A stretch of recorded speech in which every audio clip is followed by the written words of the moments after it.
अस्सलाम वालेकुम दोस्तों, कैसे आप लोग। आपका भाई आपका दोस्त मोहम्मद आसिफ बट आपके सामने हाजिर हूँ। उम्मीद करता हूँ दोस्तों कि आप सब लोग खैर से होंगे। मार्केट की आपको अपडेट देंगे, टेक्निकल और फंडामेंटल एनालिसिस करेंगे, देखेंगे इस टाइम क्रिप्टो मार्केट में क्या चल रहा है, यहाँ पर अगला कदम हमें देखने को क्या मिल सकता है। छोटी सी और मुख्तसर सी नज़र डालेंगे हिस्ट्रिकल डेटे के ऊपर कि पास्ट में साल के आखिर में बिटकॉइन और बाकी क्रिप्टो मार्केट कैसा परफॉर्म करती है, और उसके बाद जब साल स्टार्ट होता है फिर मार्केट कैसा परफॉर्म करती है। पंप के चांसेस होते हैं, डंप के चांसेस होते हैं, ये सारी चीज़ें आपको दिखाएंगे। और इसके अलावा दोस्तों ये भी देखेंगे कि इस पूरे साल में इस लंबे बेयर मार्केट के अंदर किस ऑल्ट कॉइन ने यहाँ पर अच्छा परफॉर्म किया और कौन सा ऑल्ट कॉइन बहुत बुरी तरीके से डंप हुआ है। इस तरीके से दोस्तों हमें आइडिया हो जाएगा कि अगले साल कौन से ऑल्ट कॉइन एक और लंबी उड़ान भरने की तैयारी कर रहे हैं।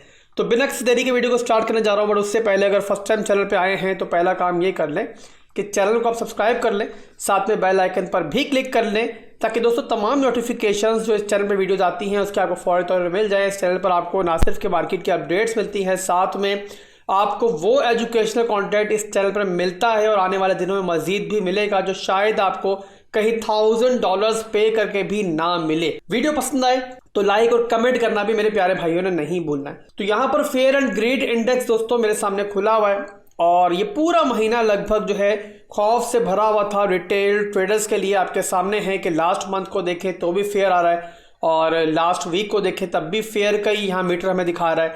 यस्टरडे यानी कल को देखें तो भी फेयर ही आ रहा है और आज भी यहाँ पर खौफ का ही माहौल है।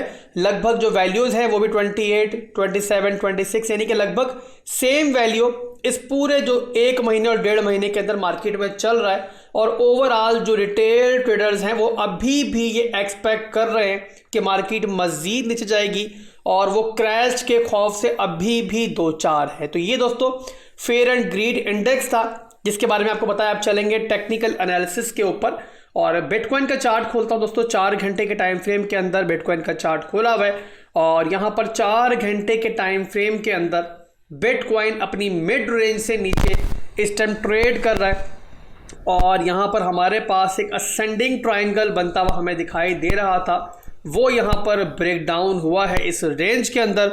और साथ ही दोस्तों असेंडिंग ट्राइंगल के अलावा भी देखें तो यहाँ पर एक अप ट्रेंड की लाइन थी वो भी यहाँ पर ब्रेक हुई है और उसके बाद बिटकॉइन अपनी 16,550 की जो सपोर्ट है फिलहाल उसको होल्ड करके इस टाइम ट्रेड कर। मगर अभी भी दोस्तों अगर हम देखें तो यहाँ पर भी हमें इतनी बाइंग प्रेशर दिखाई नहीं दे रहा और ज़्यादा यहाँ पर भी दोस्तों यही दिखाई दे रहा है कि जो रिटेल ट्रेडर्स हैं वो अभी भी कंफ्यूज हैं। ओवरऑल मैं आपको बता चुका हूँ दोस्तों पहले कल की वीडियो के अंदर जो ये मूव आया भी नहीं था, मैंने कहा था कि यहाँ तक मार्केट ने आना है और इसके नीचे 16,300 तक भी बिटकॉइन जा सकता है। यहाँ पर अगर हम लोग डर के बैठे रहेंगे, बाइंग नहीं करेंगे, ट्रेड नहीं लेंगे तो इस तरीके से भी काम नहीं चलेगा। तो हमें दोस्तों जहाँ पर ट्रेड मिलनी है वहाँ पर हमने अपने रिस्क वगैरह मैनेज करके ट्रेड लेनी है। तो मैंने आपको एक बाइंग रेंज बताई थी कि 16,350 से लेकर 16,600 के दरमियान आप लोग मुख्तलिफ पार्ट्स के अंदर यहाँ पर अपनी ट्रेड लगा सकते हो। आपकी पहली एंट्री जो है यहाँ पर ट्रिगर हो चुकी होगी और यहाँ पर सेकंड एंट्री जो आप ट्रिगर कर सकते हो वो 16,350 से लेकर 400 की रेंज में आप कर सकते हो। इनवैलिडेशन पॉइंट आपके पास लाजमी होना चाहिए किसी भी ट्रेड में जाने से पहले। तो आपका इनवैलिडेशन पॉइंट दोस्तों इस विक से नीचे होगा जो लास्ट विक हमारी लगी थी और आप लोग 16,200 की रेंज में अपना स्टॉप लगा सकते हो। अब यहाँ पर मैं एक्सपेक्ट कर रहा हूँ बस दोस्तों, अगर मैं वॉल्यूम को भी देखूँ फिलहाल तो मुझे यहाँ पर अभी भी लग रहा है कि थोड़ी सी प्राइस और नीचे आ सकती है और यहाँ पर हमें मिलेगी एक डाउन ट्रेंड लाइन है दोस्तों, यहाँ पर मिलेगी हमें और इसकी सपोर्ट मिलने के हमें चांसेस मौजूद हैं यहाँ पर। तो अगर दोस्तों यहाँ पर इसकी सपोर्ट पे आता है तो वही हमारी रेंज बन रही है जो मैंने आपको बाइंग रेंज दिखाई हुई है। आप देखो तो 16,400 के लगभग ये सपोर्ट बनती है इस ट्रेंड लाइन की जो कि हर हालत में होल्ड होनी चाहिए और यहाँ पर चांस है कि बिटकॉइन वापसी करेगा और उसके बाद फिर दोबारा जो 17,000 का एरिया है वो रीटेस्ट होने के चांसेस मुझे दिखाई देते हैं। मेरे तमाम एनालिसिस दोस्तों जो मैं इस टाइम कर रहा हूँ और मैंने कल के दिन किए थे वो इनवैलिडेट तब होंगे जब हमारे पास जो ये विक थी लास्ट उसके नीचे क्लोजिंग हो जाएगी। तो फिर आप लोगों को समझ जाना है कि वहाँ से मार्केट फर्दर भी जा सकती है नीचे। तो चाहो तो आप लोग DCA कर सकते हो, अदरवाइज अगर शॉर्ट टर्म की ट्रेड लिए तो यहाँ पर फिर हमारी जो ट्रेड है वो इनवैलिडेट हो जाएगी। एज ए ट्रेडर हमें जब भी एंट्री लेनी है एग्जिट पॉइंट जहन में रखकर एंट्री लेनी है। तो ये दोस्तों बिटकॉइन के क्विक से एनालिसिस थे जो मैंने आपको दिए। और इसके बाद दोस्तों हम देखते हैं कि हिस्ट्रिकली हमने क्या देखा है हमेशा हर साल के आखिर में कि क्रिप्टो मार्केट कैसा परफॉर्म करती है, और जब ये साल ख़त्म होता है नए साल का आगाज़ होता है तो मार्केट कैसे परफॉर्म करती है। तो उसके लिए मैं बिटकॉइन का एक बिल्कुल क्लियर चार्ट खोल लेता हूँ और यहाँ पर आपके सामने है, मैंने हॉरिजॉन्टल लाइन जो है एक ड्रॉ की हुई है। ये है दोस्तों 31 तारीख के ऊपर 31 दिसंबर के ऊपर मैंने हॉरिजॉन्टल लाइन ड्रॉ की हुई है ताकि आपको आइडिया हो जाए कि ये साल का आखिर है। और यहाँ पर आप देखो तो इस टाइम तकरीबन आज है 28 और 27 से यानी कल से आप कह लो कि मार्केट ने आहिस्ता आहिस्ता नीचे की तरफ जाना स्टार्ट किया। वैसे तो काफ़ी पहले से मार्केट नीचे आ रही है, बट ओवरऑल जो एक सीमेंट की मार्केट चल रही थी उस पॉइंट से मार्केट ने आहिस्ता आहिस्ता नीचे जाना स्टार्ट किया है। अब ये दोस्तों हमारा मौजूदा साल हो गया जो अभी चल रहा है। इससे पिछले साल में चलते हैं और उसके लिए पीछे मज़ीद पीछे जाएंगे दोस्तों। तो हमारा जो 31 दिसंबर 2021 का ये हमारे पास दोस्तों ये पीरियड आ चुका है। और यहाँ पर भी आप देखो तो लगभग वही सिनेरियो बनता हुआ दिखाई दे रहा है जो हमें मौजूदा सिनेरियो दिखाई दे रहा है कि यानी कि दोस्तों यहाँ पर लगभग 27 से ही मार्केट गिरना स्टार्ट हो गई थी और गिरते गिरते 31 दिसंबर तक मार्केट गिरती रही थी। तो जो आपको यहाँ पर एक रेंज में मार्केट ट्रेड होती हुई दिखाई दे रही है, पहली दफ़ा नहीं हो रहा, ये चीज़ आपको क्लियर होगी। और इस साल क्योंकि दोस्तों हम एक बेयर मार्केट में दाखिल हो चुके थे एक बुल मार्केट से, तो तभी दोस्तों आपके सामने है कि उसके बाद फर्दर भी मार्केट फिर गिरती ही रही है। हालांकि आप देखो तो 1 जनवरी को थोड़ा सा मार्केट पंप हुई है और उसके बाद थोड़ी ऊपर गई है, बट ओवरऑल उसके बाद फिर जाहिर सी बात है बेयर मार्केट स्टार्ट हो गई। तो अब देखो तो 80% हम डाउन बैठे हुए, तो यहाँ पर फर्दर इसको देखना बेकार है। ओवरऑल आपको ये समझ में आ चुकी होगी कि जो सिनेरियो 1 दिसंबर जो हमारा 31 दिसंबर से पहले बनना स्टार्ट हुआ था वो अभी भी वैसे ही बन रहा है। अब इसे फर्दर पीछे जाएंगे दोस्तों तो हम चलेंगे अब 31 दिसंबर 2020 पर, जब एक बहुत ज़बरदस्त बुल मार्केट ट्रिगर ऑलरेडी हो चुकी थी। और आप ये देखो दोस्तों कि यहाँ पर ये वाहिद एक्सेप्शन है। अगर आप पिछले और मज़ीद सालों को भी देखोगे तो ये बुल मार्केट एक एक्सेप्शन थी जो इस वक्त स्टार्ट हुई थी और उसके बाद फिर यहाँ पर मार्केट ने ऊपर ही ऊपर जाना स्टार्ट किया था। और ये दिसंबर जो एंडिंग चल रही थी तब भी ये पंप ही कर रही थी मार्केट, और जब दिसंबर ख़त्म हुआ नया साल शुरू हुआ तब भी ये पंप ही कर रही थी आपके सामने।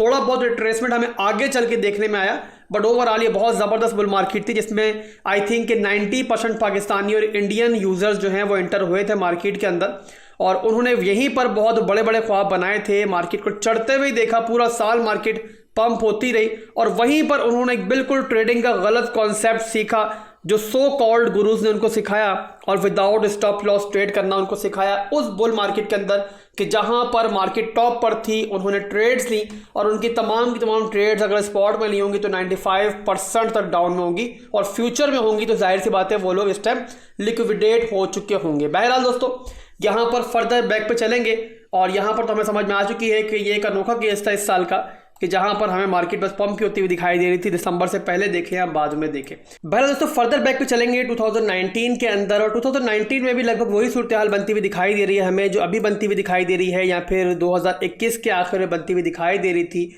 27 दिसंबर से मार्केट ने गिरना स्टार्ट किया और तकरीबन 2 जनवरी तक की क्रिप्टो मार्केट जो है नीचे की तरफ जाती हुई हमें दिखाई दी, बट उसके बाद फिर बिटकॉइन और बाकी क्रिप्टो मार्केट ने बहुत ज़बरदस्त अप ट्रेंड हमारा स्टार्ट किया, और पूरा जनवरी का महीना और फरवरी के मिड तक मार्केट पंप करती रही है। और यहाँ पर देखें तो बिटकॉइन के अंदर हमें लगभग 54.33% कि यहाँ पर हमें एक इंक्रीज प्राइस में दिखाई दिया है, और उसके बाद मार्केट ने बहुत ज़बरदस्त परफॉर्म किया है। इसके बाद दोस्तों अगर फर्दर बैक पर चले और लास्ट अगर हम देखें तो 2018 को देख लेते हैं कि 2018 में मार्केट ने कैसा परफॉर्म किया। तो यहाँ पर भी दोस्तों जैसा मार्केट ज़्यादातर सालों में कर रही है 2020 को हटाकर, वहाँ पर एक बड़ा रीज़न यह था कि कोविड आ चुका था, ज़्यादातर लोग घर में बैठ चुके थे, दैट्स वाई वॉल्यूम मार्केट में बहुत ज़्यादा आया बाहर से।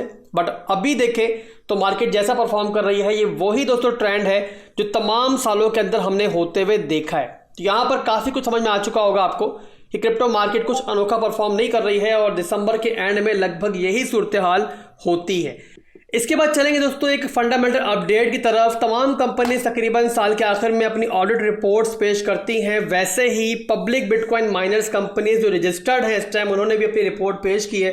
और अगर इन रिपोर्ट्स को देखें तो आइडिया होता है कि जितनी भी पब्लिक बिटकॉइन माइनर कंपनीज हैं, उन्होंने जो भी बिटकॉइंस इस पूरे साल के अंदर 2022 के अंदर माइन किए हैं, वो तमाम के तमाम लाकर उन्होंने मार्केट में फिर सेल भी कर दिए। अदरवाइज अगर पिछले सालों में देखो तो जो वो माइन करते थे बिटकॉइन, उनको फिर होल्ड भी करते थे और 20 to 30% से ज़्यादा वो मार्केट में सेल नहीं करते थे। तो इतनी लंबी बेयर मार्केट चलने का रीज़न, एक बहुत बड़ा रीज़न ये भी है कि यहाँ पर से भी दोस्तों सेल प्रेशर आ रहा है। और यहाँ पर इनकी मजबूरी मेरे भाइयों, जो इस टाइम माइनिंग कॉस्ट है ना, वो यहाँ पर जो रिटर्न मिल रहा है उससे ज़्यादा हो चुकी है। दैट्स वाई इनको अपने अखराजात पूरे करने के लिए अपने तमाम बिटकॉइन जो है मार्केट में सेल करने पड़े। तो अगर दोस्तों अगले 3 से 4 महीने के अंदर मार्केट ने थोड़ा बेहतर परफॉर्म नहीं किया तो ये खदशा है कि in public bitcoin minor companies के ऊपर दबाव मजीद बढ़ेगा और बहुत सी कंपनीज जो है वो इनमें से बैंकरप्ट हो सकती हैं, जो कि जाहिर सी बात है ना तो बिटकॉइन के लिए अच्छा है और ना ही क्रिप्टो मार्केट के लिए अच्छा है। बट यहाँ पर एक और हिस्ट्रिकल पॉइंट दोस्तों मैं शेयर करना चाहूँगा आपसे कि हमने हिस्ट्री में देखा है कि जब भी ऐसा वक्त आता है कि बिटकॉइन माइनर्स की माइनिंग कॉस्ट उनके रिटर्न से ज़्यादा हो जाती है, तो उसके बाद फिर मार्केट वापसी भी स्टार्ट कर देती है।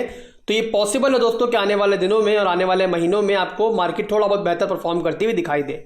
इसके बाद चलेंगे क्रिप्टो बबल्स के ऊपर दोस्तों, जहां पर हम देखेंगे कि पिछले पूरे साल के अंदर क्रिप्टोज ने कैसा परफॉर्म किया है। बड़ी बड़ी क्रिप्टोज को देखें आप लोग, ऑक्सी इन्फिनिटी के AXS को देख लो, आप लोग एवेक्स को देख लो, आप लोग फ्लो को देख लो, मना को देख लो, डॉट को देख लो, लिंक को देख लो, यानी कि तमाम के तमाम जो ऑल्ट कॉइन्स हैं वो 90 to 98% तक डाउन हो चुके हैं इस बेयर मार्केट के अंदर। बट यहाँ पर आपको दो बड़े बड़े बबल्स दिखाई दे रहे होंगे, एक GMX का और एक TWT का। अब ये आपको दिखाई दे रहा है दोस्तों यहाँ पर कि ये दोनों कॉइन्स जो हैं, एक तो 94% अप चल रहा है और एक 77% अप चल रहा है, यानी कि इस बेयर मार्केट के अंदर इन कॉइन्स ने अपनी वैल्यू लूज नहीं की बल्कि इनके अंदर इजाफा हुआ है। इसी तरीके से दोस्तों एक और कॉइन है BGP का, जो यहाँ पे शो नहीं हो रहा, वो भी 98% अप हुआ है इस पूरे साल के अंदर। तो इसका रीजन दोस्तों ये है कि पिछले दिनों FTX का जो हाल हुआ है, जो सेंट्रलाइज एक्सचेंजेस के वो फंड फैला है, बाइनेंस का फंड फैला हुआ है इन दिनों, ये सब देखते हुए यूजर्स ने अपनी इन्वेस्टमेंट को सेंट्रलाइज एक्सचेंजेस से डिसेंट्रलाइज प्लेटफॉर्म की तरफ मूव करना स्टार्ट किया है। और इसी वजह से आपको डिसेंट्रलाइज एक्सचेंज के तमाम कॉइन जो है इन दिनों पंप करते हुए दिखाई दिए हैं। GMX एक डेरिवेटिव डिसेंट्रलाइज एक्सचेंज है और इन दिनों काफ़ी ज़्यादा खबरों में मौजूद है और इसी वजह से इनका कॉइन पंप भी कर रहा है और चांसेस हैं कि आने वाले दिनों में इसकी प्राइस आपको मजीद भी ऊपर जाती हुई दिखाई दे सकती है। इसके अलावा TWT को देख ले, ट्रस्ट फॉलोड कॉइन है, ये भी काफ़ी पंप किया है। और इसके अलावा BGP के पंप करने का दोस्तों रीज़न ये है कि बिटगेट ने इस पूरे साल के अंदर जो बड़ी बड़ी एक्सचेंजेस हैं उनमें से उभर के अपनी एक शक्ल बनाई है, अपनी एक हैसियत बनाई है। दैट्स वाई उनका कॉइन पहले कोड़ियों को मोल था और अब उसमें काफ़ी बड़ी इन्वेस्टमेंट्स हमें होती हुई दिखाई दे रही हैं और इसी वजह से BGP पे पंप करता हुआ दिखाई दे रहा है। तो अगर कोई छोटी मोटी इन्वेस्टमेंट करना चाहे तो BGP में कर सकता है। बट यहाँ पर आपने एक बात ध्यान रखनी है कि जितने भी नेटिव टोकन है उनका एक बहुत बड़ा रिस्क मौजूद होता है। जैसे कि आपने FTT को देखा है कि एक्सचेंज बुराई आएगी तो उनके नेटिव टोकन पर भी आएगी। तो यहाँ पर आप लोगों को बड़ी इन्वेस्टमेंट भी इन कॉइन्स के अंदर नहीं करनी है। तो ये दोस्तों आज की वीडियो थी और उम्मीद करता हूँ कि मार्केट की फंडामेंटल्स, मार्केट के टेक्निकल्स आपको समझ में आए होंगे। वीडियो पसंद आई है तो वीडियो को लाइक और कमेंट करना मत भूलिएगा। भाई को दुआ में याद रखिएगा। अल्लाह हाफिज़।